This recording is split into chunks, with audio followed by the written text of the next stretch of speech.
Nice. Nahilo.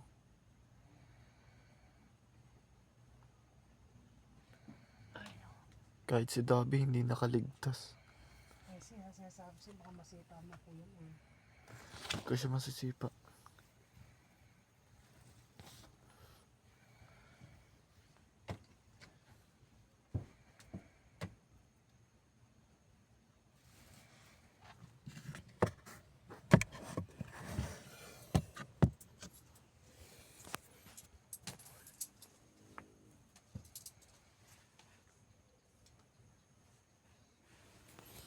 Laruin nga natin ito.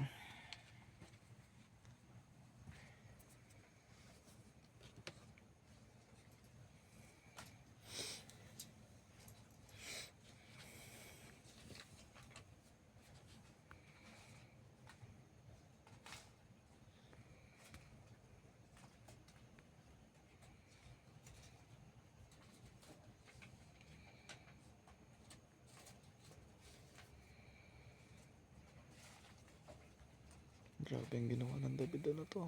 11:25.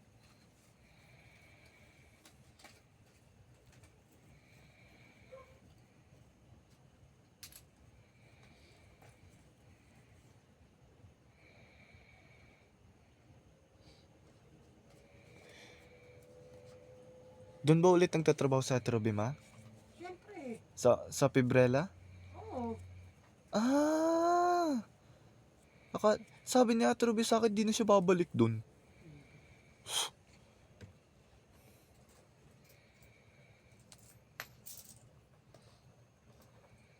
Nag-leave siya doon kasi buntis siya. Pagkapanganak pa lang bumalik agad. Wala na silang kakainin.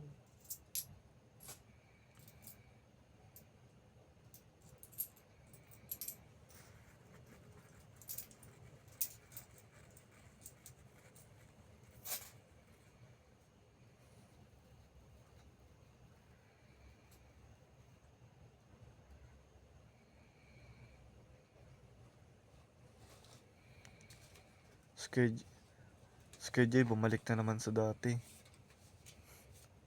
Nahuli ko si KJ, ma. Naninigarilyo. Nakatambay siya dun sa may... Alam mo sa may pinto?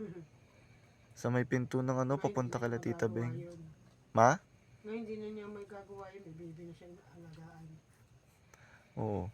Nung buntis pa sa Ate Robin, nakita ko siya bumaba ng hagdan. Tapos nagpunta ron sa may banda malapit kala Tita Beng. Sa may madaling nagsisigarilyo. May dala-dalang isang can ba yun ng Marlboro? Basta. Nagbigay siguro. Pero hindi yung bibili ng ganun ka ano.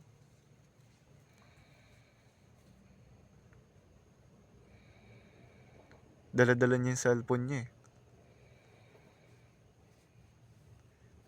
Nagpaalam daw siya kay Ate Ruby kunwari si CR.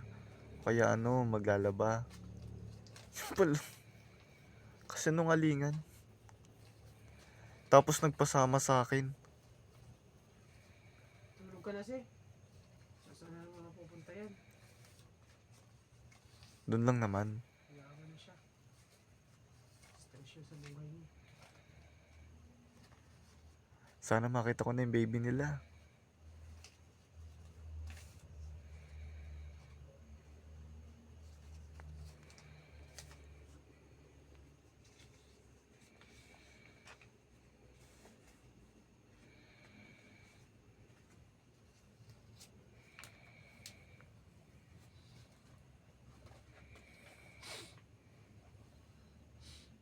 Ito na mga anak mo, pangatlong beses nang tinangkang umalis dito.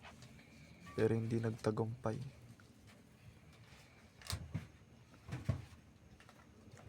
Tadhana nga talagang pumigil sa kanya.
Mukhang nagkikwentuhan tayo dyan, ma. May nangyayaring calculation dyan, ah. Ma, may nangyayaring calculation?